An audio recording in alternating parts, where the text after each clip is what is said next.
Hey everyone, want to download files from your Mega account? In this video, I'll show you how to download files from Mega step by step. Yeah, whether you're accessing documents, photos, videos, or backups, this guide will help you save your files to your device quickly and easily. First, open your web browser or the Mega desktop app and sign in to your Mega account. Make sure you're logged into the correct account before continuing. Next, browse through your cloud storage and locate the file you want to download. Using folders can make it much easier to find specific files. Once you've found the file, click to select it.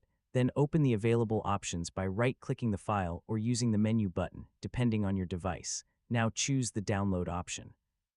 If available, you may also see options to download with or without zip compression.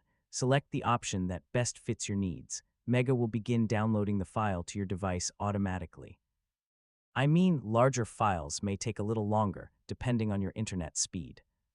Wait until the download is complete, then open your Downloads folder or the location you selected to confirm that the file was saved successfully. If the download does not start or stops unexpectedly, check your internet connection, available storage space, and browser permissions. So refreshing the page or trying again often fixes temporary download issues. You can also use the Mega Desktop app to download files and keep them synchronized with your computer more efficiently. And that's how you download files from Mega. With these simple steps, you can quickly access and save your cloud files whenever you need them. Thanks for watching, and don't forget to like the video and subscribe for more easy technology guides.